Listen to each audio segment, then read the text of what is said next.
is my passion. This is my love. This is the heart and soul of Monsoon Live. What's up, y'all? It's I, Jeffrey, the Demon Monsoon Isaac, coming at you from inside the cage here in Neutral Corner, home of course, the Demon Boys and Demon Boys Jr. And this is the last show before the epic Season 14 Grand Finale and the Season 15 Showdown in Colorado. Now, today's show is a little different. As you all know, we are wrapping up this season, and we're going to be going into our 15th season in a new format. Periodically, we want to interview fighters from Streetbeefs, fighters around the world, and we want to get to know them. Each fighter has a story, and Demon Monsoon Live and our new show that's going to be coming up next year will have stories about fighters. Now, usually, of course, I'm joined by my main man, Wicked One. Unfortunately, he is holding the camera today because somebody's tripod broke. But he will be usually my co-host with this. And also, Rainier Ramos is going to be joining our crew as well in the coming weeks. So, the Insane Asylum is going to be rocking. But today, we're meeting a young up-and-coming fighter in Streetbeefs. He has a record of 1-1. Some of you, if you've seen his fight, he wears a bathrobe, and I was like, dude, you gotta get to know this guy. He's been here in Neutral Corner many, many times. I've sparred with him a couple of times, and after this video, our interview, you're gonna see a clip of his sparring and then a full sparring later on in the week. But I asked him, like, how do you want me to introduce you? Because when you hear his name, even you'd be like, huh? So you heard of Triple G. This guy has nothing on Triple G because he is the next Triple G. Ladies and gentlemen, my guest at this time is Triple R. And for Kid Hunters, it's Triple R. Awesome. What's up, man? Thank you, Jeff. Welcome. Welcome. Awesome. And just for everybody who doesn't know, Triple R stands for Ravenous Realtor Remez. And that's why I'm here. Make friends, spread the word about real estate investing specifically. And yeah, just help people be smarter.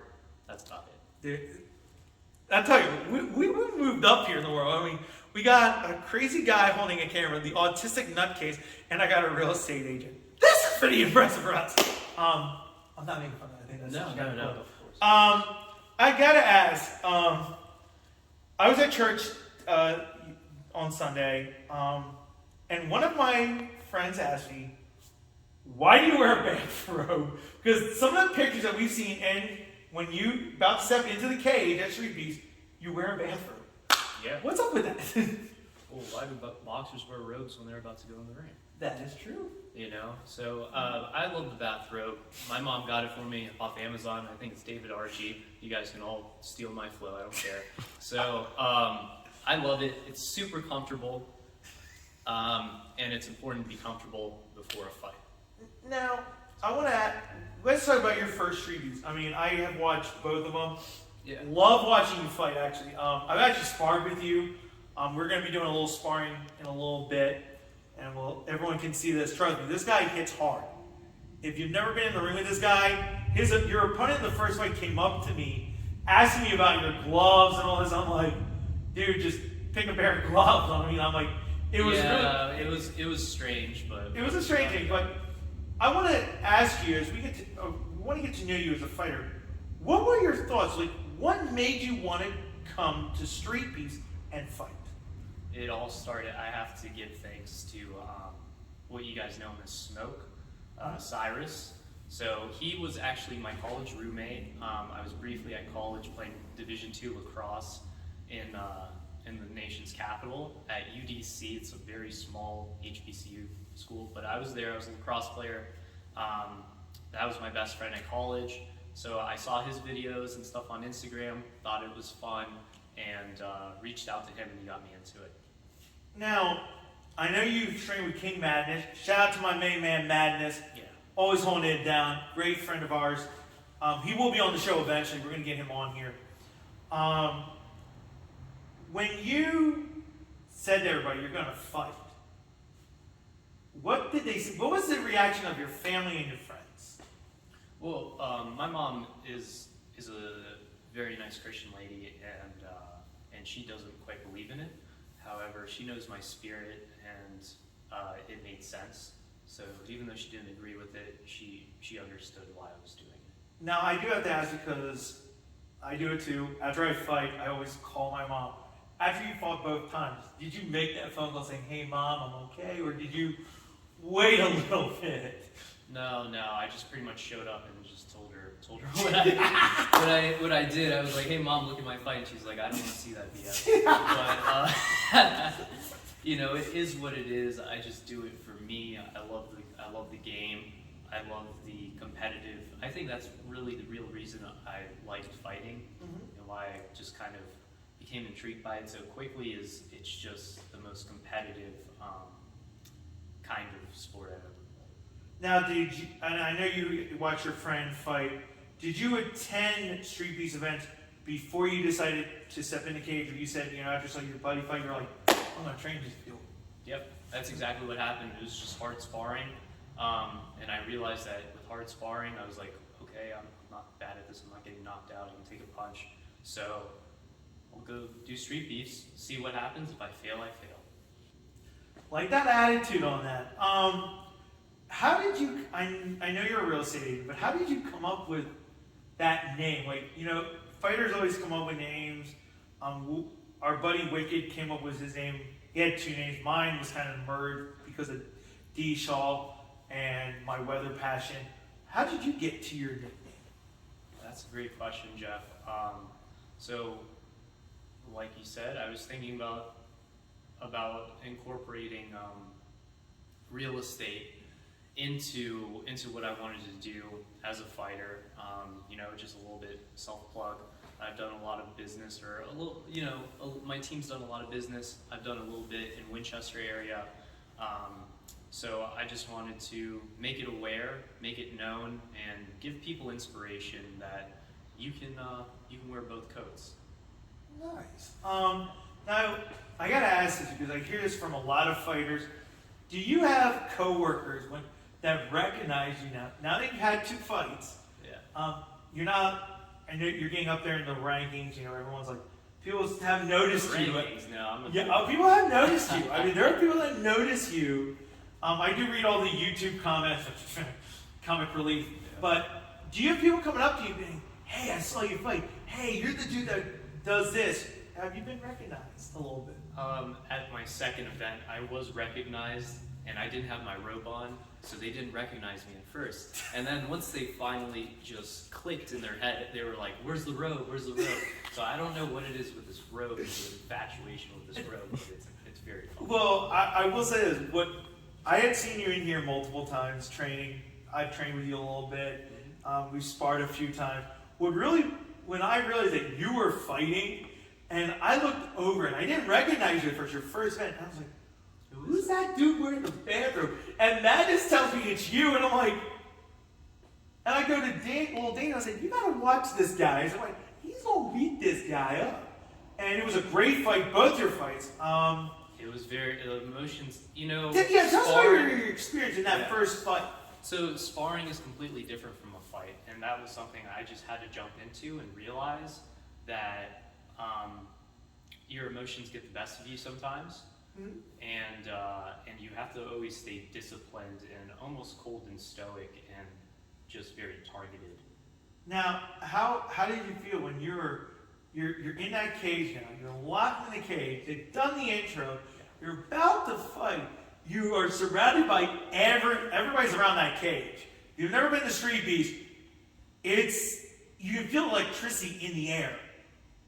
What was going through your mind when you looked over and you saw your opponent and you're ready? It's like, and you hear that, "Let's go, let's fight." What was going through your mind at that moment, if you remember it? I had to knock him out. That's about it. You know, it's a 3-round fight, so I was strategizing it ahead of time. I was like, it's a 3-round fight. I looked at the history of Streetbeefs. I did a lot of due diligence and looked into it. And I was like, all right, there's a really good chance of getting a draw. that was my biggest fear. So I just wanted to knock him out. So I so that's why you actually did your research. You looked at it saying, hey, Yeah. here's the majority. I know we have folks, we have a crew that actually goes through all the Streetbeefs fights. This tells me they're nerds.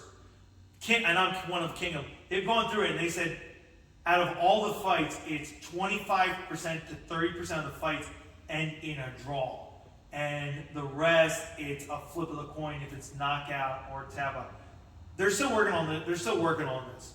But now let's talk about your second fight. Your second fight, that was a tough fight. I watched that one. Yeah. And I know you suffered a shoulder injury, Yeah. which I'm glad you're doing much better. What happened? When did you know that when just your shoulder went? You know, it didn't hurt at all. It looked really bad. It was just a scary experience because I couldn't move my shoulder. So what happened was I looked at the tape maybe 10 times to see what impact happened. And what literally happened is he threw his right cross when I was throwing a left hook. My left hook wasn't tight to my body. It was kind of weird at an awkward angle. So he was obviously stronger. He was 15 pounds heavier. Great fighter, not taking anything away from him. And so it was like his right hook with my right hook, and his won. Yeah. Now, how long did that take for you to heal up? Were you able? It slid right back in. At first, right after the fight, there was obviously a crap ton of adrenaline, so it didn't feel like anything. Then the next morning, it, I don't know, I would call it like a really bad flu shot. That's how it felt. What's your plan? I know we have a plan. We have a ton of Streetbeefs. Streetbeefs gonna be rocking all summer long. May on, once a month. There's also now the BLK Prime events. Those of you who haven't heard, Streetbeefs will be doing BLK Prime as well, maybe once a month. A few fighters are gonna go out there. Where do you see yourself over the next few months at Streetbeefs? Are you gonna be doing more fights? We're gonna see more of you in action. Yeah, you know, I'm really contemplating that because my business is really starting to take off right now, the summer months. But I do want to rematch the man I lost to, JP. He's a very smart guy, very nice. I could see myself being friends with him easily, but just the competitive spirit, it's no hatred. You know, you just can't go out like that. You heard it right there, folks. Exclusive. He wants a rematch with JP. Hopefully, if JP's watching, I know we'll put him in the street. We'll put this on Streetbeefs. You'll see that rematch. Do you have any advice for the? Since you've done this twice now. Yeah. Do you have any advice for the young fighters who, there are people maybe thinking about doing Streetbeefs? I don't want to do. Like, what advice do you have for them that are like on that border? Should I do it or not? Train hard sparring. And if you do well in hard sparring, you'll do well in Streetbeefs. There's the secret, folks. That's a fighter's view on it. Obviously, if we had a coach here, they would say something else. Everybody says. Now, I know you train here sometimes in neutral corner when you can come up here. What, besides fighting and real estate, what do you do outside? Like, you're not like some of us who 24/7 box, but what do you do outside of these two things, real estate and box? That's the majority of what I do every day. And as far as like my friend circles, I have a very diverse amount of friend circles. You know, I have my friends here. I have friends in DC. I have friends all around, clients I consider my friends as well. And really, what I like to talk about the most, what I'm truly really passionate about, is investing and the investing mindset. So there you have it, guys. Now, if you guys have any questions, if we couldn't answer them here, comment below. Obviously, we will make sure he gets them and he'll respond. And obviously, we're going to have him back on. He's part of our Demon Monsoon family of fighters. We like to say that anybody in neutral corner or Streetbeefs, we call him family here. Now, you and I are going to do some sparring. Trust me, he's a killer.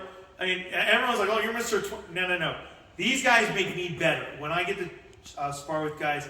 So what we've decided to do, we're going to record, as I said at the top of the broadcast, all 3 rounds of sparring. Now, we're doing this as Streetbeefs because of the time limitations of YouTube. Love it. And we're going to show, he's going to pick his best sparring run. So if he says round 1's his best, we put round 1 in. If round 3's his best, is that, and you're going to see what this guy can do in action. And then, like I said, a couple days later, we're going to release the full sparring. You'll see a little behind the scene little thing of us joking, because after all, even though we spar, we're not going to kill each other. I mean, unless we're here to get better. That's what sparring is. A lot of you have always asked me, what's sparring? It's meant to get better. So, man, I'm looking forward to this. Yeah. Glad to have you on. Coming up next is the clip of the sparring. Guys, that's it for this show.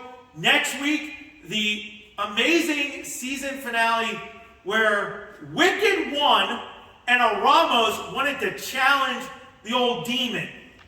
We'll see how that turns out. Later.